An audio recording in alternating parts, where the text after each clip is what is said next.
Prime Asia TV ਦੇਖ ਰਹੇ ਹੋ ਤੁਸੀਂ ਤੇ ਮੈਂ ਹਾਂ ਤੁਹਾਡੇ ਨਾਲ Harsimran Kaur. Programme prime discussion ਵਿੱਚ ਜਤਿੰਦਰ ਪੰਨੂ ਲੈ ਕੇ ਇੱਕ ਵਾਰ ਫਿਰ ਤੋਂ ਹਾਜ਼ਰ ਹਾਂ ਤੇ ਰੋਜ਼ ਦੀ ਤਰ੍ਹਾਂ ਸਾਡੇ ਨਾਲ ਖਬਰਾਂ ਤੇ ਚਰਚਾ ਕਰਨ ਦੇ ਲਈ ਹੋਣਗੇ ਸੀਨੀਅਰ ਪੱਤਰਕਾਰ ਜਤਿੰਦਰ ਪੰਨੂ ਜੀ। ਪੰਨੂ ਸਾਹਿਬ ਸਵਾਗਤ ਹੈ ਜੀ, ਸਤਿ ਸ਼੍ਰੀ ਅਕਾਲ ਜੀ। शुक्रिया हरसिमरन जी, सत श्री अकाल।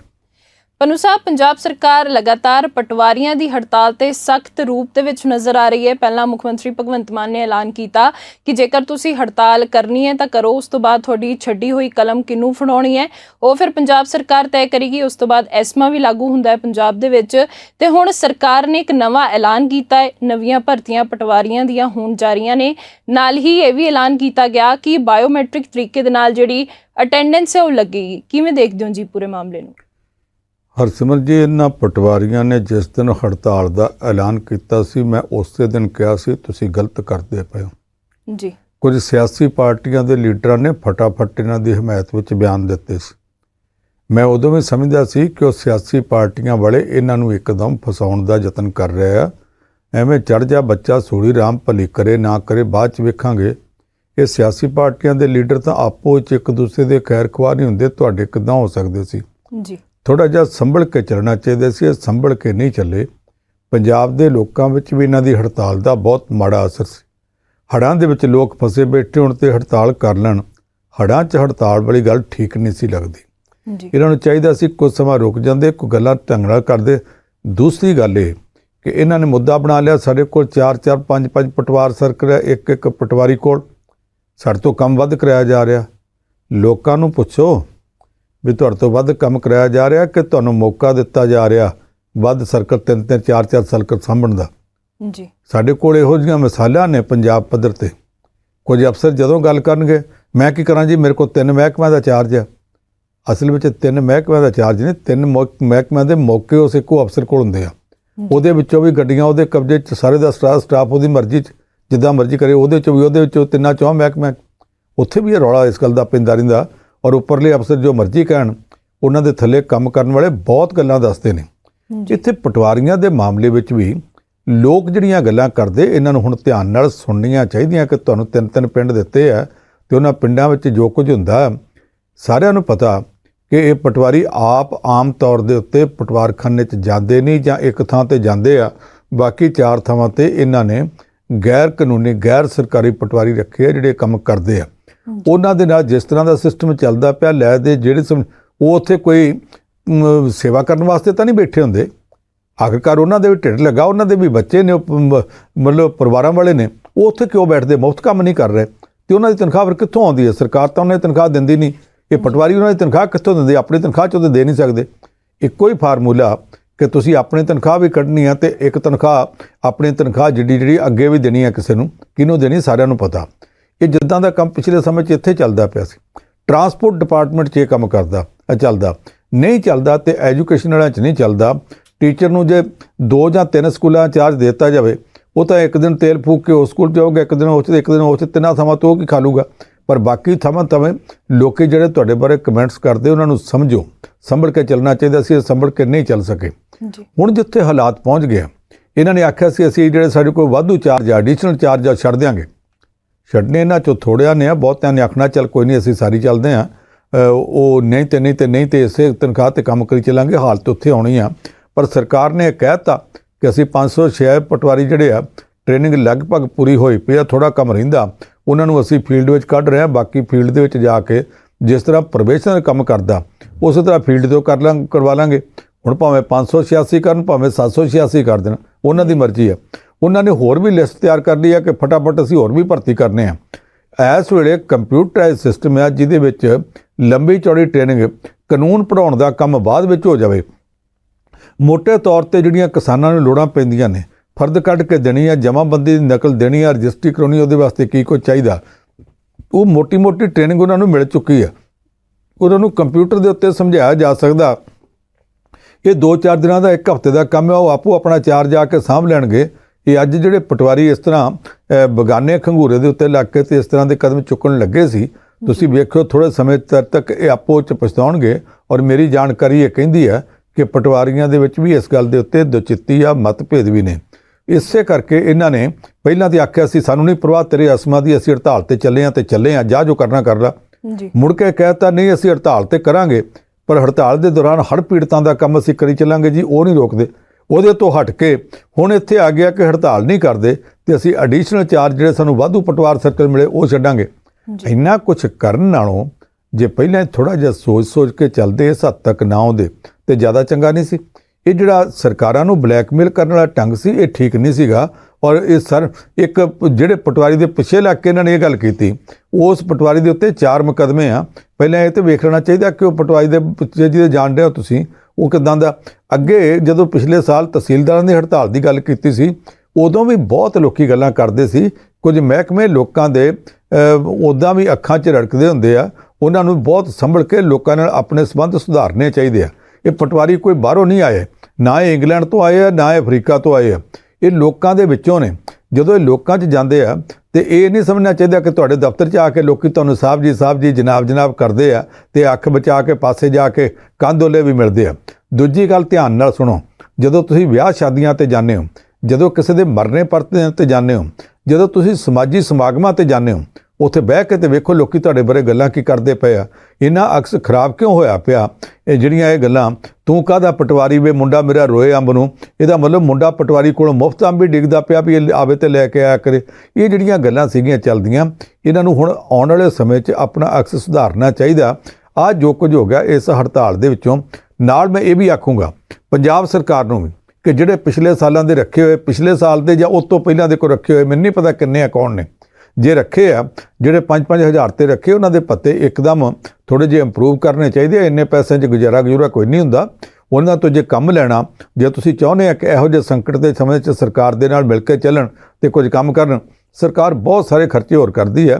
ਇਹਨਾਂ ਦਾ ਇਨਸੈਂਟਿਵ ਵੀ ਜੇ ਹਾਲ ਦੀ ਘੜੀ ਪੂਰਾ ਗ੍ਰੇਡ ਨਹੀਂ ਦੇ ਸਕਦੇ ਤੇ ਇਹਨਾਂ ਨੂੰ ਜਿੰਨਾ ਬਣਦਾ ਗ੍ਰੇਡ ਉਹਨਾਂ ਨਾ ਦਿਓ, ਨਹੀਂ ਦੇ ਸਕਦੇ, ਜਿੰਨਾ ਦੇ ਸਕਦੇ ਉਹਨਾਂ ਹੀ ਕੋਈ ਨਾ ਕੋਈ ਇਹਨਾਂ ਦਾ ਇਨਸੈਂਟਿਵ ਵਧਾਉਣਾ ਚਾਹੀਦਾ ਤਾਂ ਕਿ ਇਹਨਾਂ ਨੂੰ ਵੀ ਜਾਪੇ ਕਿ ਸਰਕਾਰ ਸਾਡੇ ਕੀਤੇ ਕੰਮ ਦੀ ਕਦਰ ਪਾ ਰਹੀ ਹੈ। ਉਹ ਸਰਕਾਰ ਦਾ ਕਿਹਾ ਮੰਨਣ ਨੂੰ ਤਿਆਰ ਨੇ, ਕੰਮ ਕਰਨ ਨੂੰ ਤਿਆਰ ਨੇ, ਪਰ ਮਤਲਬ ਜੇ ਸਾਰੀਆਂ ਗੱਲਾਂ ਤੁਸੀਂ ਸਮਝ ਲਓ ਕਿ ਪੇਟ ਨਾਲ ਪਈਆਂ ਰੋਟੀਆਂ ਤੇ ਸਭੇ ਗੱਲਾਂ ਖੋਟੀਆਂ, ਜਦ ਤੱਕ ਰਾਤ ਨੂੰ ਸੁੱਤਿਆਂ ਪਿਆ ਵੀ ਰੋਟੀ ਦੇ ਸੁਪਨੇ ਆਉਂਦੇ ਹੋਣ, ਬੰਦਾ ਠੀਕ ਤਰ੍ਹਾਂ ਕੰਮ ਨਹੀਂ ਕਰ ਸਕਦਾ। ਉਹਨਾਂ ਦੇ ਬਾਰੇ 'ਚ ਵੀ ਜੇ ਕੋਈ ਅੜੀ ਥੋੜੀ ਕੋਈ ਗੱਲ ਹੈਗੀ ਆ ਤੇ ਉਸ ਉਲਝਣ ਨੂੰ ਸਰਕਾਰ ਨੂੰ ਦੂਰ ਕਰਨਾ ਚਾਹੀਦਾ। ਬਿਲਕੁਲ ਪਨੂ ਸਾਹਿਬ, ਦੇਖਣਾ ਹੋਏਗਾ ਕਿ ਆਉਣ ਵਾਲੇ ਸਮੇਂ ਦੇ ਵਿੱਚ ਇਹ ਮਾਮਲਾ ਕਿੱਧਰ ਨੂੰ ਜਾਂਦਾ ਹੈ।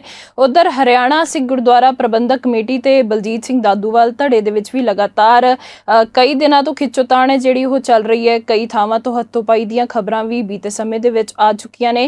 ਹੁਣ ਬਲਜੀਤ ਦਾਦੂਵਾਲ ਹੋਰਾਂ ਨੇ ਹਰਿਆਣਾ ਗੁਰਦੁਆਰਾ ਪ੍ਰਬੰਧਕ ਕਮੇਟੀ ਦੇ ਪ੍ਰਧਾਨ ਨੂੰ ਮਾਣਹਾਨੀ ਦਾ ਨੋਟਿਸ ਜਾਰੀ ਕੀਤਾ ਹੈ। ਕਿਵੇਂ ਦੇਖਦੇ ਹੋ ਜੀ?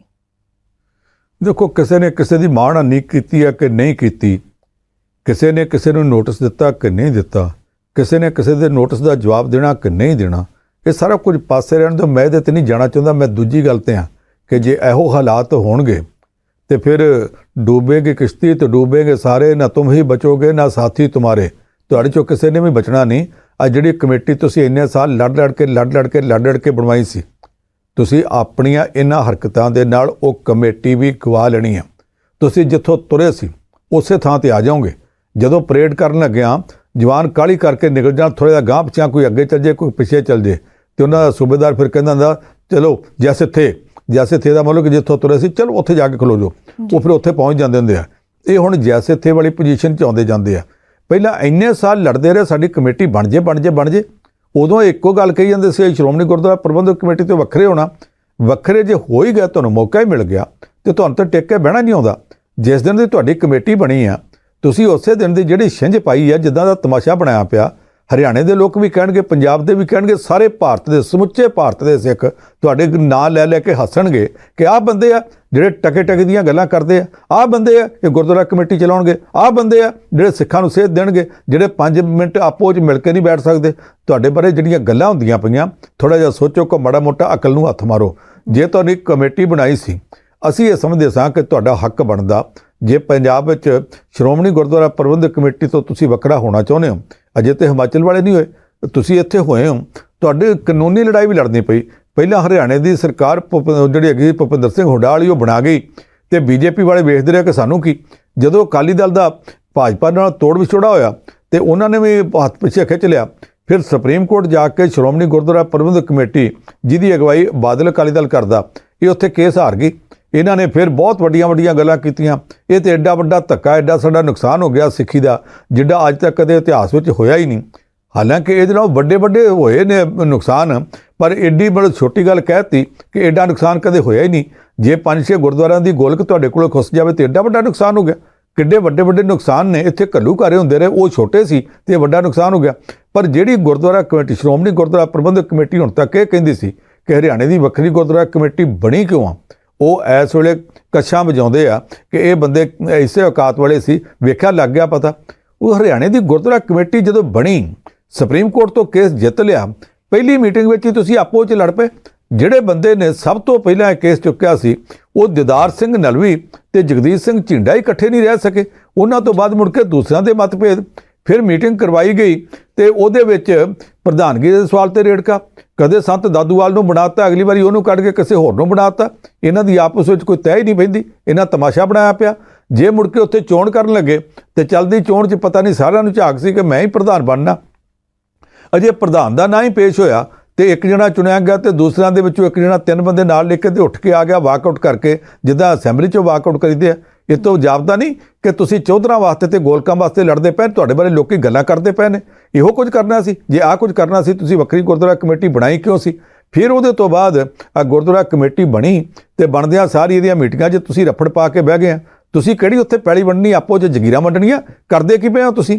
ਔਰ ਇਹਦੇ ਤੋਂ ਬਾਅਦ ਹੁਣ ਉਸ ਮੀਟਿੰਗ ਦੇ ਵਿੱਚ ਜਿਹੜੀ ਗਾਲ ਦੁੱਪੜ ਹੋਈ ਆ, ਕਿੰਨੀ ਸ਼ਰਮਨਾਕ ਗੱਲ ਹੈ ਕਿ ਗੁਰਦੁਆਰਾ ਪ੍ਰਬੰਧਕ ਕਮੇਟੀ ਦੀ ਮੀਟਿੰਗ ਤੇ ਇੱਕ ਦੂਸਰੇ ਨੂੰ ਉੱਥੇ ਮਾਵਾਂ ਭੈਣਾਂ ਦੀਆਂ ਗੰਦੀਆਂ ਗਾਲਾਂ ਕੱਢਦੇ ਪਏ ਹੋਣ। ਉਹ ਵੀਡੀਓ ਤੁਹਾਡੀਆਂ ਬਾਹਰ ਤੁਰੀਆਂ ਫਿਰਦੀਆਂ, ਲੋਕੀ ਤੁਹਾਡੇ ਬਾਰੇ ਗੱਲਾਂ ਕਰਦੇ ਆ। ਉਂਝ ਇਸ ਮਸਲੇ ਨੂੰ ਜਿਹੜੇ ਦੂਸਰੇ ਪਾਸੇ ਤੋਂ ਚੁੱਕਦੇ ਪਏ ਆ, ਮੈਂ ਉਹਨਾਂ ਨੂੰ ਵੀ ਬੇਨਤੀ ਕਰਾਂ ਕਿ ਤੁਸੀਂ ਇਹ ਨਾ ਸਮਝੋ ਕਿ ਸਿਰਫ ਗਾਲਾਂ ਕੱਢਣ ਵਾਲਾ ਮਹਿਕਮਾ ਉੱਥੇ ਹਰਿਆਣੇ 'ਚ ਇਕੱਠਾ ਹੋਇਆ। ਇੱਥੇ ਅੰਮ੍ਰਿਤਸਰ ਦੇ ਵਿੱਚ ਵੀ ਜਿਹੜੇ ਗਾਲਾਂ ਕੱਢਦੇ ਆ, ਉਹਨਾਂ 'ਚੋਂ ਕਈਆਂ ਦੀਆਂ ਰਿਕਾਰਡਿੰਗਾਂ ਲੋਕੀ ਲਈ ਫਿਰਦੇ ਆ। ਇੱਥੇ ਵੱਡੀਆਂ ਧਾਰਮਿਕ ਹਸਤੀਆਂ ਵੀ ਗੰਦੀਆਂ ਗਾਲਾਂ ਕੱਢਦੀਆਂ ਨੇ। ਅੰਮ੍ਰਿਤਸਰ ਪਤਾ ਕਰ ਲਿਓ ਕੌਣ ਗਾਲਾਂ ਕੱਢਦਾ ਤੇ ਕਿਹਨੂੰ ਕੱਢਦਾ। ਇੱਥੇ ਜਾਤਾਂ ਤੱਕ ਨੌਲੀਆਂ ਜਾਂਦੀਆਂ ਤੇ ਉਹਨਾਂ ਦੀਆਂ ਖਬਰਾਂ ਵੀ ਛਪਦੀਆਂ ਰਹੀਆਂ। ਪਹਿਲਾਂ ਤੁਸੀਂ ਆਪਣਾ ਘਰ ਸੰਭਾਲ ਲਓ, ਹਰਿਆਣੇ ਦੀ ਗੱਲ ਬਾਅਦ 'ਚ ਕਰ ਲਿਓ। ਪਰ ਜਿਹੜੇ ਹਰਿਆਣੇ ਵਾਲੇ ਆ, ਉਹਨਾਂ ਨੂੰ ਮੈਂ ਇਹ ਬੇਨਤੀ ਕਰੂੰਗਾ ਕਿ ਜਾਂ ਤਾਂ ਤੁਸੀਂ ਆਪਣਾ ਘਰ ਸੰਭਾਲ ਲਓ, ਜਾਂ ਤੁਸੀਂ ਆਪਣੀ ਗੁਰਦੁਆਰਾ ਕਮੇਟੀ ਬਣਾ ਲਓ, ਉਹਨੂੰ ਠੀਕ ਢੰਗ ਨਾਲ ਚਲਾ ਲਓ। ਜੇ ਨਾ ਚਲਾਈ ਤੇ ਜਿੱਥੋਂ ਤੁਰੇ ਸੀ, ਤੁਸੀਂ ਇਸ ਪਰੇਡ ਕਰਨ ਦੇ ਲਾਇਕ ਹੈ ਨਹੀਂ, ਤੁਸੀਂ 2.5 ਕਦਮ ਅੱਗੇ ਵਧਣ ਦੇ ਲਾਇਕ ਹੈ ਨਹੀਂ, ਤੁਸੀਂ ਇਕੱਠੇ ਬੈਠਣ ਦੇ ਲਾਇਕ ਹੈ ਨਹੀਂ। ਤੁਸੀਂ ਸਾਰੇ ਜਿਹੜੇ ਵਾਹ ਵਾਲੇ ਹੋ, ਅੰਤ ਨੂੰ ਕੋਈ ਨਾ ਕੋਈ ਕਾਨੂੰਨ ਦਾ ਸੂਬੇਦਾਰ, ਉਹ ਮੁੱਖ ਮੰਤਰੀ ਹੋਵੇ ਜਾਂ ਕੱਲ੍ਹ ਨੂੰ ਕੋਈ ਅਦਾਲਤੀ ਕੇਸ ਹੋ ਗਿਆ, ਉੱਥੋਂ ਜਾ ਕੇ ਤੁਹਾਡੇ ਵਾਸਤੇ ਇੱਕੋ ਹੀ ਹੁਕਮ ਆਉਣਾ ਜਿਹੜਾ ਗਲਤ ਪਰੇਡ ਕਰਦੇ ਫੌਜੀਆਂ ਨੂੰ ਆਉਂਦਾ ਹੁੰਦਾ ਜੈਸੇ ਤੇ। ਫਿਰ ਤੁਸੀਂ ਉੱਥੇ ਚੱਲ ਜਾਓਗੇ ਜਿੱਥੋਂ ਤੁਸੀਂ ਤੁਰੇ ਸੋ। ਅੱਗੋਂ ਤੁਸੀਂ ਕੀ ਕਰਨਾ ਕੀ ਨਹੀਂ ਕਰਨਾ ਮਰਜ਼ੀ ਆ ਤੁਹਾਡੀ, ਇਹ ਜੋ ਮਰਜ਼ੀ ਕਰ ਲਓ। ਪਰ ਸਿੱਖ ਪੰਥ, ਸਿੱਖ ਭਾਈਚਾਰਾ ਇਹ ਚਾਹੁੰਦਾ ਕਿ ਗੁਰੂ ਘਰਾਂ ਦੀਆਂ ਕਮੇਟੀਆਂ 'ਚ ਬੰਦੇ ਥੋੜ੍ਹੇ ਜਿਹੇ ਹੋਣੇ ਚਾਹੀਦੇ ਆ, ਜਿਨ੍ਹਾਂ ਨੂੰ ਮਾੜੀ ਮੋਟੀ ਕੋਈ ਬੋਲ ਚਾਲ ਦੀ ਤਮੀਜ਼ ਹੋਵੇ, ਗੱਲ ਕਰਨ ਲੱਗਿਆ ਕੋਈ ਥੋੜ੍ਹੀ ਬਹੁਤ ਸ਼ਰਮ ਆਉਂਦੀ ਹੋਵੇ। ਤੁਹਾਡੀ ਕਮੇਟੀ 'ਚ ਔਰਤਾਂ ਬੈਠੀਆਂ ਹੋਣ, ਬੀਵੀਆਂ ਬੈਠੀਆਂ ਹੋਣ ਤੇ ਤੁਸੀਂ ਉੱਦਾਂ ਦੀਆਂ ਗਾਲਾਂ ਗੰਦੀਆਂ ਕੱਢਦੇ ਹੋ ਜਿੱਦਾਂ ਦੀ ਅੱਜਕੱਲ੍ਹ ਵਿਧਾਨ ਸਭਾਵਾਂ 'ਚ ਕੱਢਣ ਦਾ ਰਿਵਾਜ ਪੈ ਗਿਆ। ਕੋਈ ਥੋੜ੍ਹੀ ਬਹੁਤ ਇਸ ਗੱਲ ਦੀ ਸ਼ਰਮ ਕਰਨੀ ਚਾਹੀਦੀ ਸੀ ਕਿ ਤੁਹਾਡੇ ਲਾਗੇ ਇੱਕ ਬੀਬੀ ਬੈਠੀ ਆ, ਉਹ ਵੀ ਤੁਹਾਡੇ ਵੀ ਘਰ 'ਚ ਮਾਵਾਂ ਭੈਣਾਂ ਹੈਗੀਆਂ, ਕੋਈ ਥੋੜ੍ਹਾ ਜਿਹਾ ਚੱਜ ਦੀ ਗੱਲ ਕਰ ਲੈਂਦੇ ਤੇ ਜ਼ਿਆਦਾ ਚੰਗਾ ਸੀ। ਪਰ ਜੇ ਤੁਸੀਂ ਇਦਾਂ ਹੀ ਕਰਦੇ ਰਹੇ ਤੇ ਮੇਰਾ ਖਿਆਲ ਉਹੋ ਹੀ ਹੋਊਗਾ ਜਿਹਦੇ ਲਾਇਕ ਤੁਸੀਂ ਹੈਗੇ ਆ। ਬਿਲਕੁਲ ਠੀਕ ਹੈ ਪੰਨੂ ਸਾਹਿਬ। ਅਗਲੀ ਖਬਰ ਹਾਈ ਕੋਰਟ ਦੇ ਨਾਲ ਸੰਬੰਧਿਤ ਲੈਣੀ ਹੈ। ਪੰਜਾਬ ਤੇ ਹਰਿਆਣਾ ਹਾਈ ਕੋਰਟ ਨੇ ਗੱਲ ਕਹੀ ਹੈ ਕਿ ਜਿਹੜਾ ਪ੍ਰਤੀਨਿਧੀ ਐਕਟ ਹੈ ਉਸ ਦੇ ਵਿੱਚ ਜਿਹੜੀ ਸੋਧ ਹੈ ਉਹ ਰੱਦ ਹੋਣੀ ਚਾਹੀਦੀ ਹੈ। ਪੰਨੂ ਸਾਹਿਬ, ਇਹ ਐਕਟ ਕੀ ਹੈ ਤੇ ਆਖਿਰ ਇਸ ਦੇ ਵਿੱਚ ਜਿਹੜੀ ਸੋਧ ਹੋਈ ਹੈ ਉਸ ਨੂੰ ਰੱਦ ਕਰਨ ਦੀ ਗੱਲ ਕਿਉਂ ਚੱਲੀ ਹੈ ਹੁਣ? ਹਰਸਿਮਰਨ ਜੀ, ਮੇਰਾ ਖਿਆਲ ਤੁਹਾਡੇ ਕੋਲ ਖਬਰ ਪੂਰੀ ਪਹੁੰਚੀ ਨਹੀਂ, ਥੋੜ੍ਹਾ ਜਿਹਾ ਫਰਕ ਹੈ। ਹਰਿਆਣੇ ਦੇ ਇੱਕ ਬੜੇ ਸੀਨੀਅਰ IAS ਅਫਸਰ ਆ ਤੇ ਬੜੇ ਚਰਚਿਤ ਅਫਸਰ ਆ, ਇਮਾਨਦਾਰ ਅਫਸਰ ਆ, ਅਸ਼ੋਕ ਖੇਮਕਾ। ਪਤਾ ਲੱਗਾ ਉਹਨਾਂ ਅਰਜੀ ਦਿੱਤੀ ਹੈ। ਉਸ ਅਰਜੀ ਤੇ ਹਾਈ ਕੋਰਟ ਨੇ ਅਜੇ ਆਪ ਨੇ ਕੋਈ ਵੀ ਟਿੱਪਣੀ ਕੀਤੀ। ਹਾਈ ਕੋਰਟ ਨੇ ਸਰਕਾਰ ਨੂੰ ਨੋਟਿਸ ਜਾਰੀ ਕੀਤਾ। ਇੱਕ ਪੀਪਲਜ਼ ਰਿਪਰੈਜ਼ੈਂਟੇਟਿਵ ਐਕਟ ਹੈ, ਜਿਹਨੂੰ ਪੰਜਾਬੀ 'ਚ ਅਸੀਂ ਕਹਿ ਸਕਦੇ ਹਾਂ ਲੋਕ ਪ੍ਰਤੀਨਿਧਤਾ ਕਾਨੂੰਨ। ਜਿਹੜਾ ਲੋਕ ਪ੍ਰਤੀਨਿਧਤਾ ਕਾਨੂੰਨ ਹੈ, ਸਾਡੀਆਂ ਪਾਰਲੀਮੈਂਟ ਤੇ ਵਿਧਾਨ ਸਭਾਵਾਂ ਜਿਹੜੀਆਂ ਨੇ, ਇਹਨਾਂ ਦੀਆਂ ਚੋਣਾਂ ਉਸ ਕਾਨੂੰਨ ਦੇ ਤਹਿਤ ਹੁੰਦੀਆਂ ਨੇ। ਇਹਦੇ ਵਿੱਚ ਸਾਲ 2013 'ਚ, ਸ਼ਾਇਦ ਜੇ ਮੈਂ ਭੁੱਲਦਾ ਨਹੀਂ, 2013 ਦੀ ਗੱਲ ਹੈ, ਉਦੋਂ ਇੱਕ ਸੋਧ ਕੀਤੀ ਗਈ ਸੀ। ਉਹ ਇਹ ਸੀ ਕਿ ਕਿਸੇ ਨੂੰ ਸਜ਼ਾ ਹੋ ਜਾਵੇ, ਕੋਈ ਅਪਰਾਧ ਕੀਤਾ ਹੋਵੇ ਕਿਸੇ ਲੀਡਰ ਨੇ, ਉਹ ਵੋਟ ਤਾਂ ਨਹੀਂ ਪਾ ਸਕਦਾ ਪਰ ਉਹ ਚੋਣ ਲੜ ਸਕਦਾ। ਜੇ ਉਹਦੀ ਸਜ਼ਾ 3 ਸਾਲ ਤੋਂ ਘੱਟ ਹੋਵੇ, ਉਹ ਚੋਣ ਲੜ ਸਕਦਾ। ਉਹਨਾਂ ਨੇ, ਅਸ਼ੋਕ ਖੇਮਕਾ ਨੇ ਜਿਹੜੀ ਅਰਜੀ ਦਿੱਤੀ, ਉਹਦੀ ਪੂਰੇ ਵੇਰਵੇ ਮੇਰੇ ਕੋਲ ਨਹੀਂ ਆਏ, ਪਰ ਜਿੰਨੀ ਕੁ ਗੱਲ ਮੇਰੇ ਕੋਲ ਆਈ ਉਹ ਇਹ ਹੈ ਕਿ ਉਹਨਾਂ ਨੇ ਕਿਹਾ ਕਿ ਜਿਹੜਾ ਬੰਦਾ ਵੋਟ ਪਾਉਣ ਦੇ ਲਾਇਕ ਨਹੀਂ, ਉਹ ਬੰਦਾ ਚੋਣ ਕਿੱਦਾਂ ਲੜ ਸਕਦਾ, ਇੱਥੇ ਰੋਕ ਲੱਗਣੀ ਚਾਹੀਦੀ ਹੈ। ਹੁਣ ਇਹ ਗੱਲ ਠੀਕ ਹੈ, ਮੈਂ ਅੱਗੇ ਸਮਝਦਾ ਵੀ ਇਹਨਾਂ ਲੀਡਰਾਂ ਨਾਲ ਬਹੁਤ ਸਾਰੀਆਂ ਰਿਆਇਤਾਂ ਹੁੰਦੀਆਂ, ਬਹੁਤ ਲਿਹਾਜ਼ ਹੁੰਦਾ। ਕਈ ਵਾਰੀ ਪਾਰਲੀਮੈਂਟ ਦੇ ਵਿੱਚ ਵਿਧਾਨ ਸਭਾ 'ਚ ਇਹ ਸਪੈਸ਼ਲ ਹੁਕਮ ਆ ਜਾਂਦਾ ਜੀ ਲੋਕਾਂ ਦੀ ਪ੍ਰਤੀਨਿਧਤਾ ਦਾ ਸਵਾਲ ਆ, ਫਲਾਣੇ ਮੌਕੇ ਦੇ ਉੱਤੇ ਵੋਟ ਪੈਣੀ ਹੈ, ਇਸ ਬੰਦੇ ਨੂੰ ਉਚੇਚਾ ਤੌਰ ਤੇ ਉੱਥੇ ਹਾਜ਼ਰ ਕੀਤਾ ਜਾਵੇ ਪਾਰਲੀਮੈਂਟ ਜਾਂ ਵਿਧਾਨ ਸਭਾ 'ਚ। ਕਦੇ ਕਿਸੇ ਮੈਂਬਰ ਪੰਚਾਇਤ ਨੂੰ ਵੀ ਇਹ ਛੋਟ ਦਿੱਤੀ ਗਈ ਹੈ। ਉਹ ਨਹੀਂ ਲੋਕਾਂ ਦੇ ਪ੍ਰਤੀਨਿਧ, ਉਹਨਾਂ ਨੂੰ ਇਹੋ ਜਿਹੀਆਂ ਛੋਟਾਂ ਕਿਉਂ ਨਹੀਂ ਮਿਲਦੀਆਂ ਤੇ ਇਹਨਾਂ ਨੂੰ ਕਿਉਂ ਮਿਲਦੀਆਂ? ਇਹ ਲੀਡਰਾਂ ਬਾਰੇ ਜਿਹੜੀਆਂ ਇਦਾਂ ਦੀਆਂ ਗੱਲਾਂ ਨੇ, ਰਿਆਇਤਾਂ ਨੇ, ਇਹ ਨਹੀਂ ਹੋਣੀਆਂ ਚਾਹੀਦੀਆਂ। ਇਹਦੇ ਬਜਾਏ ਹੋਣਾ ਇਹ ਚਾਹੀਦਾ ਕਿ ਜਿਹਨੂੰ ਸਜ਼ਾ ਹੋ ਗਈ ਆ ਤੇ ਹੋ ਗਈ ਆ, ਉਹਨੂੰ ਕਿਸੇ ਕਿਸਮ ਦੀ ਛੋਟ ਨਾ ਹੋਵੇ। ਜਿੰਨੀ ਪਾਬੰਦੀ ਕਾਨੂੰਨ 'ਚ ਕਿ ਲਿਖ ਦਿੱਤੀ ਗਈ ਉਹ ਲਿਖ ਦਿੱਤੀ ਗਈ ਹੈ। ਦੂਸਰਾ, ਜੇ ਜਿਹੜਾ ਅਪਰਾਧੀ ਹੈ, ਜਿਹੜਾ ਸਜ਼ਾ ਯਾਫਤਾ, ਉਹ ਵੋਟ ਨਹੀਂ ਪਾ ਸਕਦਾ ਤੇ ਫਿਰ ਇਹ ਚੋਣ ਵੀ ਕਿੱਦਾਂ ਲੜ ਸਕਦੇ ਆ? ਸਾਡੇ ਕੋਲ ਸਾਡੇ ਗੁਆਂਢ ਪਾਕਿਸਤਾਨ ਦੀ ਮਿਸਾਲ ਹੈ। ਨਵਾਜ਼ ਸ਼ਰੀਫ ਪ੍ਰਧਾਨ ਮੰਤਰੀ ਹੁੰਦਿਆਂ ਉਹਦੇ ਖਿਲਾਫ ਅਦਾਲਤ ਨੇ ਫੈਸਲਾ ਦੇ ਦਿੱਤਾ, ਉਹਨੂੰ ਦੋਸ਼ੀ ਕਰਾਰ ਦੇ ਦਿੱਤਾ, ਉਹਨੂੰ ਕੁਰਸੀ ਛੱਡਣੀ ਪਈ। ਉਹਦੇ ਆਪਣੇ ਭਰਾ ਨੂੰ ਉਹ ਆਪਣੀ ਥਾਂ ਦੇ ਉੱਤੇ ਪ੍ਰਧਾਨ ਮੰਤਰੀ ਬਣਾ ਦਿੱਤਾ ਸੀ। ਮੁੜ ਕੇ ਅਗਲੀ ਚੋਣ ਦੇ ਵਿੱਚ ਜਦੋਂ ਉਹਦੇ ਆਪਣੇ ਉਮੀਦਵਾਰਾਂ ਦੀ ਲਿਸਟ ਜਾਰੀ ਕੀਤੀ, ਚੋਣ ਕਮਿਸ਼ਨ ਨੇ ਕਹਿ ਦਿੱਤਾ ਕਿ ਉਹ ਨਹੀਂ ਜਾਰੀ ਕਰ ਸਕਦਾ। ਇਹਨੂੰ ਕਹੋ ਪ੍ਰਧਾਨ ਆਪਣੀ ਪਾਰਟੀ ਦਾ ਬਦਲਣ।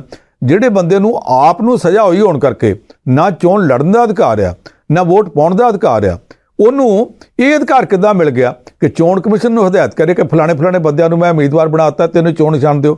ਉਹਦੇ ਕੋਲ ਇਹ ਵੀ ਅਧਿਕਾਰ ਨਹੀਂ ਹੋਣਾ ਚਾਹੀਦਾ। ਉੱਥੇ ਜਾ ਕੇ ਗੱਲ ਫਸ ਗਈ ਔਰ ਅਦਾਲਤ ਨੇ ਇਸ ਗੱਲ ਨੂੰ ਮੰਨਿਆ ਸੀ ਕਿ ਜਿਹੜੇ ਬੰਦੇ ਨੂੰ ਸਜ਼ਾ ਹੋ ਗਈ ਆ, ਨਾ ਉਹ ਚੋਣ ਲੜ ਸਕਦਾ, ਨਾ ਵੋਟ ਪਾ ਸਕਦਾ, ਨਾ ਕਿਸੇ ਨੂੰ ਉਮੀਦਵਾਰ ਬਣਾ ਸਕਦਾ ਤੇ ਨਾ ਚੋਣ ਕਮਿਸ਼ਨ ਨੂੰ ਕਹਿ ਸਕਦਾ ਕਿ ਫਲਾਣਾ ਮੇਰਾ ਉਮੀਦਵਾਰ ਹੈ ਤੇ ਇਹਨੂੰ ਵੋਟ ਚੋਣ ਨਿਸ਼ਾਨ ਅਲਾਟ ਕੀਤਾ ਜਾਵੇ। ਇਹ ਗੱਲ ਇੱਥੇ ਭਾਰਤ ਵਿੱਚ ਵੀ ਹੋਣੀ ਚਾਹੀਦੀ ਆ। ਇੱਥੇ ਲਾਲੂ ਪ੍ਰਸਾਦ ਯਾਦਵ ਪਾਰਟੀ ਦਾ ਪ੍ਰਧਾਨ ਹੁੰਦਿਆਂ ਉਹਨੂੰ ਸਜ਼ਾ ਹੋ ਜਾਵੇ ਚਾਰਾ ਘੁਟਾਲੇ 'ਚ ਤੇ ਬਾਅਦ 'ਚ ਆ ਕੇ ਉਮੀਦਵਾਰਾਂ ਦੀ ਲਿਸਟਾਂ ਜਾਰੀ ਕਰੇ। ਸਾਨੂੰ ਜੈ ਲਲਿਤਾ ਦਾ ਤਜਰਬਾ ਹੈਗਾ ਕਿ ਨਹੀਂ ਹੈਗਾ? ਉਹਨੇ ਚੋਣ ਲੜਨੀ ਸੀ, ਉਹਦੇ ਤੋਂ ਪਹਿਲਾਂ ਉਹਨੂੰ ਸਜ਼ਾ ਹੋ ਗਈ ਸੀ ਮੁੱਖ ਮੰਤਰੀ ਹੁੰਦਿਆਂ। ਜਦੋਂ ਚੋਣ ਲੜਨੀ ਸੀ ਉਹਨੇ ਜਾ ਕੇ ਤੇ ਉੱਥੇ SDM ਕੋਲ, ਰਿਟਰਨਿੰਗ ਅਫਸਰ ਕੋਲ ਆਪਣੇ ਕਾਗਜ਼ ਦਾਖਲ ਕਰਾਏ। ਉਹਨੇ ਕਾਗਜ਼ ਰੱਦ ਕਰ ਦਿੱਤੇ। ਕਾਗਜ਼ ਲੈਣ ਲੱਗਿਆ ਹੀ ਉਹ ਕਹਿੰਦਾ ਜੀ ਤੁਸੀਂ ਚੋਣ ਨਹੀਂ ਲੜ ਸਕਦੇ ਕਿਉਂਕਿ ਤੁਹਾਨੂੰ ਸਜ਼ਾ ਹੋਈ ਹੈ। ਉਹਨੇ ਚੋਣ ਨਾ ਲੜੀ ਪਰ ਲੜਦਿਆਂ ਦੀ ਅਗਵਾਈ ਕੀਤੀ। ਉਹਦੇ ਦਸਤਾਂ ਥੱਲੇ ਸਾਰਿਆਂ ਨੂੰ ਚੋਣ ਨਿਸ਼ਾਨ ਵੀ ਅਲਾਟ ਹੋ ਗਏ। ਚੋਣ ਨਿਸ਼ਾਨ ਨੇ ਚੋਣ ਕਮਿਸ਼ਨ ਨੇ ਗਲਤ ਕੀਤਾ, ਅਲਾਟ ਨਹੀਂ ਸੀ ਕਰਨੇ ਚਾਹੀਦੇ। ਉਹਨੇ ਚੋਣ ਲੜੀ, ਉਹਦੀ ਪਾਰਟੀ ਜਿੱਤ ਗਈ, ਪਾਰਟੀ ਨੂੰ ਲੀਡਰ ਬਣਾਤਾ, ਉਹਨੂੰ ਮੁੱਖ ਮੰਤਰੀ ਬਣਾਤਾ ਗਿਆ। ਸਹੁੰ ਜਿਹਨੇ ਚੁਕਾਈ ਗਵਰਨਰ ਨੇ, ਗਵਰਨਰ ਜਸਟਿਸ ਫਾਤਮਾ ਬੀਬੀ ਸੀ, ਸੁਪਰੀਮ ਕੋਰਟ ਦੀ ਜੱਜ ਰਹਿ ਚੁੱਕੀ ਸੀ। ਉਹਨੇ ਆਖਿਆ ਜੀ ਪਾਰਟੀ ਨੇ ਲੀਡਰ ਬਣਾ ਲਿਆ। ਇਹ ਕੇਸ ਸੁਪਰੀਮ ਕੋਰਟ ਚਲਾ ਗਿਆ। ਸੁਪਰੀਮ ਕੋਰਟ ਨੇ ਆਖਿਆ ਕਿ ਉਹਨੂੰ ਬੀਬੀ ਨੂੰ ਸਜ਼ਾ ਹੋਈ ਹੈ, ਜੈ ਲਲਿਤਾ ਨੂੰ। ਜਿਹਨੂੰ ਸਜ਼ਾ ਹੋ ਗਈ ਉਹ ਤੇ ਆਪ ਚੋਣ ਨਹੀਂ ਲੜ ਸਕਦੀ, ਤੇ ਜੇ ਚੋਣ ਲੜ ਨਹੀਂ ਸਕਦੀ, ਜੇ ਉਹ ਵੋਟ ਨਹੀਂ ਪਾ ਸਕਦੀ, ਉਮੀਦਵਾਰ ਨਹੀਂ ਬਣ ਸਕਦੀ, ਤੇ ਮੁੱਖ ਮੰਤਰੀ ਕਿੱਦਾਂ ਬਣ ਸਕਦੀ ਹੈ? ਉਹਨੂੰ ਮੁੱਖ ਮੰਤਰੀ ਦੇ ਤੌਰ ਤੇ ਸਹੁੰ ਚੁਕਾਈ ਗਈ ਤੇ ਗਲਤ ਕੀਤਾ ਗਿਆ। ਉਹਨੂੰ ਕਹੋ ਸ਼ਾਮ ਤੋਂ ਪਹਿਲਾਂ ਕੁਰਸੀ ਤੋਂ ਉੱਠ ਜਾਵੇ, ਨਵਾਂ ਮੁੱਖ ਮੰਤਰੀ ਬਣਾਓ, ਤੇ ਉਹਨੂੰ ਕੁਰਸੀ ਛੱਡਣੀ ਪੈ ਗਈ। ਕੱਲੀ ਉਹਨੂੰ ਨਹੀਂ, ਜਿਹੜੀ ਗਵਰਨਰ ਜਸਟਿਸ ਫਾਤਮਾ ਬੀਬੀ ਨੇ ਉਹਨੂੰ ਸਹੁੰ ਚੁਕਾਈ ਸੀ, ਉਹਨੂੰ ਵੀ ਕੁਰਸੀ ਛੱਡਣੀ ਪੈ ਗਈ। ਉਹ ਗਵਰਨਰ ਦੀ ਪੋਸਟ ਤੋਂ ਅਸਤੀਫਾ ਦੇ ਕੇ ਘਰ ਚਲੀ ਗਈ ਸੀ। ਉਦੋਂ ਬਾਅਦ ਪਬਲਿਕ ਲਾਈਫ 'ਚ ਨਹੀਂ ਆਈ। ਮੈਂ ਸਮਝਦਾ ਅਸ਼ੋਕ ਖੇਮਕਾ ਨੇ ਠੀਕ ਮੁੱਦਾ ਉਠਾਇਆ, ਜੋ ਕੁਝ ਉਹਨੇ ਉਠਾਇਆ। ਜਿਨ੍ਹਾਂ ਨੂੰ ਸਜ਼ਾ ਹੋ ਜਾਂਦੀ ਹੈ ਲੀਡਰਾਂ ਨੂੰ, ਉਹਨਾਂ ਨੂੰ ਮੁੜ ਕੇ ਇਹੋ ਜਿਹੀ ਐਕਟੀਵਿਟੀ 'ਚ, ਇਹੋ ਜਿਹੀ ਰਾਜਨੀਤਿਕ ਸਰਗਰਮੀ 'ਚ ਹਿੱਸਾ ਲੈਣ ਦਾ ਕੋਈ ਹੱਕ ਨਹੀਂ ਹੋਣਾ ਚਾਹੀਦਾ। ਉਹਨਾਂ ਨੂੰ ਚੋਣ ਲੜਨ ਦਾ ਜਾਂ ਚੋਣ ਲੜਾਉਣ ਦਾ ਜਾਂ ਕਿਸੇ ਨੂੰ ਉਮੀਦਵਾਰ ਬਣਾਉਣ ਦਾ, ਉਹਨੂੰ ਅਥਾਰਟੀ ਲੈਟਰ ਜਾਰੀ ਕਰਨ ਦਾ, ਉਹਨੂੰ ਚੋਣ ਨਿਸ਼ਾਨ ਅਲਾਟ ਕਰਵਾਉਣ ਦਾ, ਇਹੋ ਜਿਹਾ ਕਿਸੇ ਕਿਸਮ ਦਾ ਕੋਈ ਹੱਕ ਨਹੀਂ ਹੋਣਾ ਚਾਹੀਦਾ। ਉਹ ਪਬਲਿਕ ਲਾਈਫ ਤੋਂ ਉਹਨਾਂ ਚਿਰ ਤੱਕ ਲਾਂਭੇ ਹੋਣੇ ਚਾਹੀਦੇ ਆ ਜਦ ਤੱਕ ਕਾਨੂੰਨ ਦੀ ਕੋਈ ਕੋਰਟ, ਜਦ ਤੱਕ ਕੋਰਟ ਆਫ ਜਸਟਿਸ ਕੋਈ ਜਿਹੜੀ ਆ ਉਹਨੂੰ ਬੇਗੁਨਾਹ ਨਹੀਂ ਕਹਿੰਦੀ, ਉਹਨਾਂ ਚਿਰ ਤੱਕ ਉਹਨੂੰ ਇਹੋ ਜਿਹਾ ਕੋਈ ਅਧਿਕਾਰ ਨਹੀਂ ਹੋਣਾ ਚਾਹੀਦਾ। ਜੀ ਬਿਲਕੁਲ ਠੀਕ ਹੈ ਪਨੂ ਸਾਹਿਬ। ਉਧਰ ਇੱਕ ਰਿਪੋਰਟ ਆਈ ਹੈ, ਕਾਫੀ ਚਿੰਤਾਜਨਕ ਇਹ ਰਿਪੋਰਟ ਹੈ। ਰਿਪੋਰਟ ਕਹਿੰਦੀ ਹੈ ਕਿ 2028 ਤੱਕ ਜਿਹੜੀ ਭਾਰਤ ਦੇ ਵਿੱਚ ਜ਼ਮੀਨੀ ਪਾਣੀ ਦੀ ਕਮੀ ਹੈ ਉਹ ਹੋਰ ਡੂੰਘੀ ਹੋ ਸਕਦੀ ਹੈ, ਹੋਰ ਜਿਹੜਾ ਪਾਣੀ ਦੀ ਕਮੀ ਹੈ ਹੋ ਸਕਦੀ ਹੈ। ਕਿਵੇਂ ਆਂਕਦੇ ਹੋ ਜੀ ਤੁਸੀਂ ਇਸ ਰਿਪੋਰਟ ਨੂੰ? ਦੇਖੋ, ਸਾਡੇ ਪੰਜਾਬ ਦੇ ਵਿੱਚ ਤੇ ਪਹਿਲਾਂ ਹੀ ਬੇੜਾ ਗਰਕ ਹੋਇਆ ਪਿਆ। ਅਸੀਂ ਬਚਪਨ 'ਚ 7-8 ਫੁੱਟ ਤੱਕ ਵੀ ਪਾਣੀ ਵੇਖਿਆ ਹੋਇਆ, 6 ਫੁੱਟ ਤੱਕ ਵੀ ਪਾਣੀ ਵੇਖਿਆ ਹੋਇਆ ਜ਼ਮੀਨ ਦੇ ਥੱਲੇ। ਖੂਹਾਂ 'ਚੋਂ ਪਾਣੀ ਨਿਕਲਦਾ ਸੀ, ਸਾਡੇ ਸਾਹਮਣੇ ਖੂਹ ਦਾ ਤਾਲ ਹੁੰਦਾ ਸੀ ਪਾਣੀ ਦਾ, ਤੇ ਉੱਥੋਂ ਬਲਦ ਕੱਢੀ ਜਾਂਦੇ ਸੀ, ਨਿੱਤਰਿਆ ਪਾਣੀ ਸਾਫ਼ ਸੁਥਰਾ। ਉੱਦਾਂ ਦਾ ਪਾਣੀ ਤੇ ਅੱਜ ਕੱਲ੍ਹ RO ਸਿਸਟਮ ਵਿੱਚੋਂ ਨਹੀਂ ਨਿਕਲਦਾ ਜਿੱਦਾਂ ਦਾ ਉਹਨਾਂ ਖੂਹਾਂ 'ਚੋਂ ਮਿਲਦਾ ਸੀ। ਤੁਸੀਂ ਉਹ ਗਾਣਾ ਨਹੀਂ ਸੁਣਿਆ, ਮੈਂ ਮਾਝੇ ਦੀ ਜੱਟੀ ਤੇ ਰੰਗ ਮੇਰਾ ਸਿਓ ਵਰਗਾ, ਪਾਣੀ ਪੀਤਾ ਮਾਝੇ ਦੇ ਖੂਹਾਂ ਦਾ ਮੈਂ ਘਿਓ ਵਰਗਾ। ਉਦੋਂ ਧਰਤੀ ਦੇ ਥੱਲੇੋਂ ਘਿਓ ਵਰਗਾ ਪਾਣੀ ਨਿਕਲਦਾ ਸੀ, ਅੱਜ ਜ਼ਹਿਰ ਨਿਕਲਦਾ ਪਿਆ। ਦੂਸਰੀ ਗੱਲ ਇਹ ਕਿ ਜਿਹੜਾ ਪਾਣੀ 6-7-8 ਫੁੱਟ ਤੇ ਨਿਕਲਦਾ ਹੁੰਦਾ ਸੀ, ਹੁਣ 100 ਫੁੱਟ ਤੇ ਨਹੀਂ 200 ਫੁੱਟ ਤੋਂ ਵੀ ਥੱਲੇ ਚਲਾ ਗਿਆ, ਕਈ ਇਲਾਕਿਆਂ 'ਚ 300 ਫੁੱਟ ਤੋਂ ਥੱਲੇ ਚਲਾ ਗਿਆ। ਹਾਲ ਦੀ ਘੜੀ ਇੱਥੋਂ ਤੱਕ ਹੈ। ਜਿਹੜੀ ਰਿਪੋਰਟ ਆਈ ਹੈ ਉਹ ਇਹ ਕਹਿੰਦੀ ਹੈ ਕਿ 2023 ਚੱਲਦਾ, 5 ਸਾਲ ਠਹਿਰ ਜਾਓ, ਸਿਰਫ 5 ਸਾਲ, ਉਹਦੇ ਬਾਅਦ ਭਾਰਤ ਵਿੱਚ ਜ਼ਮੀਨ ਹੇਠਲਾ ਪਾਣੀ ਹੁਣ ਨਾਲੋਂ 3 ਗੁਣਾ ਡੂੰਘਾ ਚੱਲ ਜੂ। ਸਾਨੂੰ ਤਾਂ ਇਹ ਪਤਾ ਕਿ ਇਹਦੋਂ ਬਾਅਦ ਤੇ ਮੁੜ ਕੇ ਪਾਣੀ ਮਿਲਣਾ ਹੀ ਨਹੀਂ। ਪੰਜਾਬ ਤਾਂ ਪਹਿਲਾਂ ਹੀ ਤਬਾਹੀ ਦੇ ਕੰਢੇ ਤੇ ਹੈ। ਇਸ ਕਰਕੇ ਜ਼ਰੂਰੀ ਹੈ ਕਿ ਪਾਣੀ ਬਚਾਉਣ ਵਾਸਤੇ ਉਪਰਾਲਾ ਕੀਤਾ ਜਾਵੇ। ਬਦਕਿਸਮਤੀ ਨਾਲ ਇੱਥੇ ਸਾਡੇ ਕੋਲ ਲੀਡਰ ਇਹੋ ਜਿਹੇ ਨੇ, ਕਿਸਾਨ ਲੀਡਰਾਂ ਨੇ ਬਹੁਤ ਵਧੀਆ ਲੜਾਈ ਲੜੀ, ਦਿੱਲੀ ਦੇ ਬਾਰਡਰਾਂ ਤੇ ਜਾ ਕੇ ਕਿਸਾਨਾਂ ਦੇ ਹਿੱਤਾਂ ਲਈ ਲੜੇ, ਪਰ ਕਿਸਾਨਾਂ ਦੇ ਹਿੱਤ ਹੋਣ ਵਾਲੇ ਕਿਸਾਨਾਂ ਤੱਕ ਹੀ ਸੀਮਤ ਆ। ਕਿਸਾਨਾਂ ਦੇ ਹਿੱਤ ਇਹਨਾਂ ਦੀ ਅਗਲੀ ਪੀੜ੍ਹੀ ਵਾਸਤੇ ਕੋਈ ਨਹੀਂ ਚਾਹੀਦੇ। ਜਿਹੜਾ ਅਗਲੀ ਪੀੜ੍ਹੀ ਵਾਸਤੇ ਪਾਣੀ ਬਚਾਉਣ ਦੀ ਲੋੜ ਆ, ਜਦੋਂ ਸਰਕਾਰ ਕਹਿੰਦੀ ਹੈ ਕੱਦੂ ਨਹੀਂ ਕਰਨ ਦੇਣਾ, ਇਸ ਗੱਲ ਤੇ ਲੜਦੇ ਕਰਾਂਗੇ, ਤੁਸੀਂ ਰੋਕ ਕੇ ਵਿਖਾਓ ਵੀ ਜੇ ਤੁਸੀਂ ਇਸ ਤਰ੍ਹਾਂ ਦੀਆਂ ਜ਼ਿੱਦਾਂ ਕਰੋਗੇ, ਉਹਨਾਂ 'ਚੋਂ ਜਿਹੜਾ ਵੀ ਲੀਡਰ ਇਸ ਕਿਸਮ ਦੀ ਕੋਈ ਜ਼ਿੱਦ ਕਰਦਾ ਉਹ ਨੁਕਸਾਨ ਕਰਦਾ ਪਿਆ, ਆਪਣੀ ਅਗਲੀ ਪੀੜ੍ਹੀ ਦਾ ਨੁਕਸਾਨ ਕਰ ਰਿਹਾ, ਪੰਜਾਬ ਦਾ ਨੁਕਸਾਨ ਕਰ ਰਿਹਾ। ਇਹ ਰਿਪੋਰਟ ਜਿਹੜੀ ਹੈ ਇਕੱਲੇ ਪੰਜਾਬ ਬਾਰੇ ਨਹੀਂ ਗੀ, ਇਹ ਸਮੁੱਚੇ ਭਾਰਤ ਬਾਰੇ ਆ, ਬਲਕਿ ਭਾਰਤ ਦੇ ਆਂਢ ਗੁਆਂਢ ਦੇ ਦੇਸ਼ਾਂ ਬਾਰੇ ਵੀ ਆ। ਉਸ ਰਿਪੋਰਟ ਨੂੰ ਅਸੀਂ ਵੱਖਰੇ ਤੌਰ ਤੇ ਵੇਖ ਸਕਦੇ ਹਾਂ, ਪਰ ਸਾਨੂੰ ਪੰਜਾਬ ਦੇ ਲੋਕਾਂ ਨੂੰ, ਪੰਜਾਬ ਦੀ ਸਰਕਾਰ ਨੂੰ, ਪੰਜਾਬ ਦੇ ਕਿਸਾਨ ਆਗੂਆਂ ਨੂੰ, ਪੰਜਾਬ ਦੀਆਂ ਸਿਆਸੀ ਪਾਰਟੀਆਂ ਨੂੰ, ਪੰਜਾਬ ਦੀਆਂ ਸਮਾਜੀ ਸੰਸਥਾਵਾਂ ਨੂੰ, ਸਾਨੂੰ ਸਾਰਿਆਂ ਨੂੰ ਇਸ ਗੱਲ ਬਾਰੇ ਸੋਚਣਾ ਪਵੇਗਾ ਕਿ ਜਿਹੜਾ ਪਾਣੀ ਹੈ ਇਹ ਕੁਦਰਤ ਦੀ ਦਿੱਤੀ ਦਾਤ ਹੈ, ਪਰ ਇਹ ਕੁਦਰਤ ਨੇ ਦਾਤ ਸਿਰਫ ਸਾਡੇ ਵਾਸਤੇ ਸਾਰਾ ਖੁਦ ਮੁਖਤਾਰਨਾਮਾ ਨਹੀਂ ਸੀ ਕਰਤਾ ਕਿ ਤੁਸੀਂ ਵਰਤਿਓ ਤੇ ਸਭ ਕੁਝ ਖਪਤ ਕਰਕੇ ਆ ਜਾਓ। ਉਹਨਾਂ ਇਹ ਵੀ ਆਖਿਆ ਸੀ ਕਿ ਇਹ ਥੋੜ੍ਹਾ ਬਹੁਤ ਤੁਹਾਡੀ ਅਗਲੀ ਪੀੜ੍ਹੀ ਵਾਸਤੇ ਵੀ ਚਾਹੀਦਾ, ਜੋ ਅਗਲੀ ਪੀੜ੍ਹੀ ਵਾਸਤੇ ਚਾਹੀਦਾ ਉਹਨੂੰ ਬਚਾਉਣ ਵਾਸਤੇ ਸਾਰਿਆਂ ਨੂੰ ਰਲ ਕੇ ਹੰਬੜਾ ਮਾਰਨਾ ਚਾਹੀਦਾ। ਜੀ ਬਿਲਕੁਲ ਪਨੂ ਸਾਹਿਬ, ਧਿਆਨ ਦੇਣ ਦੀ ਲੋੜ ਹੈ ਇਸ ਮੁੱਦੇ ਵੱਲ ਵੀ। ਉਧਰ ਲੋਕ ਸਭਾ ਚੋਣਾਂ ਨੂੰ ਲੈ ਕੇ ਜਿਹੜਾ ਇੰਡੀਆ ਗੱਠਜੋੜ ਕੀਤਾ ਗਿਆ ਵਿਰੋਧੀ ਧਿਰਾਂ ਦੇ ਵੱਲੋਂ, ਉਸ ਤੇ ਵੀ ਵੱਖ-ਵੱਖ ਸਿਆਸੀ ਪਾਰਟੀਆਂ ਦੇ ਵੱਖ-ਵੱਖ ਬਿਆਨ ਸਾਹਮਣੇ ਆਏ ਨੇ। ਤੁਸੀਂ ਇਹਨਾਂ ਬਿਆਨਾਂ ਨੂੰ ਤੇ ਇਸ ਗੱਠਜੋੜ ਨੂੰ ਕਿਵੇਂ ਦੇਖਦੇ ਹੋ ਜੀ? ਦੇਖੋ, ਉਹ ਤਾਂ ਗੱਠਜੋੜ ਦੇ ਆਪੋ ਆਪਣੀਆਂ ਲਾਈਨਾਂ ਤੇ ਨੇ। ਜਿਹੜਾ ਐਨਡੀਏ ਗੱਠਜੋੜ ਭਾਜਪਾ ਵਾਲਾ, ਉਹਦੇ 'ਚ ਜਿੰਨੇ ਸ਼ਾਮਲ ਨੇ ਉਹ ਸਾਰੇ ਦੇ ਸਾਰੇ ਨਰਿੰਦਰ ਮੋਦੀ ਸਾਹਿਬ ਦੀ ਲਾਈਨ ਜਿਹੜੀ ਆ ਉਹਦੇ ਮਗਰ ਬੋਲਦੇ ਆ। ਉਹ ਤਾਂ ਜਿੱਥੇ ਉਹ ਕਹਿਣਗੇ ਉਹਦੇ ਪੱਖ ਵਿੱਚ ਉਹਨਾਂ ਨੇ ਬੋਲਣਾ ਹੀ ਬੋਲਣਾ। ਜਿਹੜੀਆਂ 2-3 ਪਾਰਟੀਆਂ ਨੂੰ ਇਹ ਲੱਗਦਾ ਕਿ ਸਾਨੂੰ ਐਨਡੀਏ ਗੱਠਜੋੜ 'ਚੋਂ ਕੱਢ ਦੇਣਾ, ਜਾਂ ਉਹਨਾਂ ਨੂੰ ਇਹ ਲੱਗਦਾ ਕਿ ਅਸੀਂ ਇਹਨਾਂ ਨਾਲ ਨਿਭ ਨਹੀਂ ਸਕਦੇ, ਅਸੀਂ ਛੱਡ ਜਾਣਾ, ਉਹ ਪਾਰਟੀਆਂ ਅਜੇ ਤੱਕ ਨਹੀਂ ਬੋਲੀਆਂ, ਬਾਕੀ ਸਾਰੀਆਂ ਬੋਲੀਆਂ। ਇੱਧਰ ਇੰਡੀਆ ਗੱਠਜੋੜ ਹੈ, ਇਹਦੇ ਵਿੱਚ ਕਾਂਗਰਸ ਪਾਰਟੀ, ਆਪ ਪਾਰਟੀ, ਇਹਦੇ ਵਿੱਚ ਤ੍ਰਿਣਮੂਲ ਕਾਂਗਰਸ ਵਿੱਚ ਸ਼ਰਦ ਪਵਾਰ ਦੀ ਐਨਸੀਪੀ, ਜਿੰਨੀਆਂ ਵੀ ਪਾਰਟੀਆਂ, ਇਹਨਾਂ ਸਾਰੀਆਂ ਨੇ ਉਹਦਾ ਠੋਕ ਕੇ ਵਿਰੋਧ ਕਰਨਾ ਸੀ ਤੇ ਇਹਨਾਂ ਨੇ ਕਰ ਵੀ ਦਿੱਤਾ। ਕੁਝ ਪਾਰਟੀਆਂ ਅੱਧ ਵਿਚਾਲੇ ਦੀਆਂ, ਜਿਸ ਤਰ੍ਹਾਂ ਬਾਦਲ ਅਕਾਲੀ ਦਲ ਆ, ਉਹਨਾਂ ਦੀ ਮੁਸ਼ਕਲ ਇਹ ਹੈ ਕਿ ਚੌਕ ਦੇ ਵਿੱਚ ਖਲੋਤੇ ਆ, ਉਹ ਉਰਦੂ ਦਾ ਸ਼ੇਰ ਵਿਚਾਰੇ ਮਨ 'ਚ ਪੜ੍ਹੀ ਜਾਂਦੇ ਆ, ਉਧਰ ਜਾਊਂ ਮੈਂ ਇੱਧਰ ਜਾਊਂ, ਖੁਦਾ ਜਾਣੇ ਅਬ ਕਿੱਧਰ ਜਾਊਂ। ਇੱਕ ਦਿਨ ਤੇ ਉਹ ਕਹਿੰਦੇ ਆ ਭਾਜਪਾ ਵਾਲਿਆਂ ਨੂੰ, ਮੈਂ ਆਖਿਆ ਗੱਲ ਕਰੀਏ ਤੇ ਉਹ ਕਹਿੰਦੇ ਆ ਪਹਿਲਾਂ ਸਾਨੂੰ ਵੱਡਾ ਭਰਾ ਮੰਨੋ, ਬਣਾਉਣਾ ਤੁਹਾਨੂੰ ਵੱਡਾ ਭਰਾ। ਦੂਸਰੇ ਦਿਨ ਕਹਿੰਦੇ ਆ ਅਸੀਂ ਭਾਜਪਾ ਨਾਲ ਗੱਲ ਵੀ ਕਰ ਸਕਦੇ ਹਾਂ। ਤੀਸਰੇ ਦਿਨ ਭਾਜਪਾ ਕਹਿੰਦੀ ਆ ਵਨ ਨੇਸ਼ਨ ਵਨ ਇਲੈਕਸ਼ਨ ਕਰਨੀ ਆ। ਸਭ ਤੋਂ ਪਹਿਲਾਂ ਆਹ ਬੜਾ ਵਧੀਆ ਕੰਮ ਕਰਨ ਲੱਗੇ ਜੀ। ਇਹ ਗੱਲ ਕਹਿਣ ਦਾ ਮਤਲਬ ਇਹ ਆ ਕਿ ਅਸੀਂ ਤੁਹਾਡੇ ਨਾਲ ਹੀ ਆ। ਇਹ ਜਿਹੜੇ ਹੈਗਾ ਨਾ ਇਸ ਤਰ੍ਹਾਂ ਦੇ ਇਸ਼ਾਰੇ ਕਰਨੇ, ਉਹ ਪਬਲਿਕ ਸਮਝ ਜਾਂਦੀ ਹੈ ਕਿ ਤੁਸੀਂ ਇਦਾਂ ਦੀ ਹਮਾਇਤ ਵਿੱਚ ਕਾਲਾ ਬਿਆਨ ਕਿਉਂ ਦਿੰਦੇ ਹੋ। ਅੱਗੋਂ ਭਾਜਪਾ ਵਾਲਿਆਂ ਨੇ ਤੁਹਾਨੂੰ ਥੈਂਕ ਯੂ ਵੀ ਨਹੀਂ ਆਖਿਆ, ਇਹਦੇ ਨਾਲ ਹੋਰ ਮਾੜਾ ਪ੍ਰਭਾਵ ਪੈਂਦਾ ਪਿਆ। ਪਰ ਇਹ ਜਿੰਨੇ ਵੀ ਬਿਆਨ ਆਏ one election one nation one election ਦੇ ਸਵਾਲ ਤੇ, ਦੋਵਾਂ ਗੱਠਜੋੜਾਂ ਦੇ ਆਪੋ ਆਪਣੇ ਬਿਆਨ, ਗੱਠਜੋੜਾਂ ਦੀ ਨੀਤੀ ਮੁਤਾਬਕ ਇਹ 'ਚ ਕੁਝ ਵੀ ਨਵਾਂ ਨਹੀਂ ਗਾ ਜਿਹਦੇ ਤੇ ਕੋਈ ਚਰਚਾ ਕੀਤੀ ਜਾ ਸਕੇ। ਜੀ ਪਨੂ ਸਾਹਿਬ, ਤੁਸੀਂ ਖਬਰਾਂ ਤੇ ਚਰਚਾ ਕੀਤੀ, ਆਪਣਾ ਸਮਾਂ ਦਿੱਤਾ, ਤੁਹਾਡਾ ਬਹੁਤ-ਬਹੁਤ ਮਿਹਰਬਾਨੀ ਜੀ। ਜੀ ਮਿਹਰਬਾਨੀ, ਸ਼ੁਕਰੀਆ ਜੀ। ਪ੍ਰੋਗਰਾਮ ਨੂੰ ਸਮੇਟਣ ਦਾ ਵੇਲਾ ਹੋ ਗਿਆ ਜੀ। ਕੱਲ ਫਿਰ ਇਸੇ ਪ੍ਰੋਗਰਾਮ ਦੇ ਜ਼ਰੀਏ ਤੁਹਾਡੇ ਰੂਬਰੂ ਹੋਵਾਂਗੇ। ਉਦੋਂ ਤੱਕ ਤੁਸੀਂ ਦੇਖਦੇ ਰਹੋ ਪ੍ਰਾਈਮ ਏਸ਼ੀਆ ਟੀਵੀ, ਤੁਹਾਡਾ ਆਪਣਾ ਤੁਹਾਡੇ ਲਈ।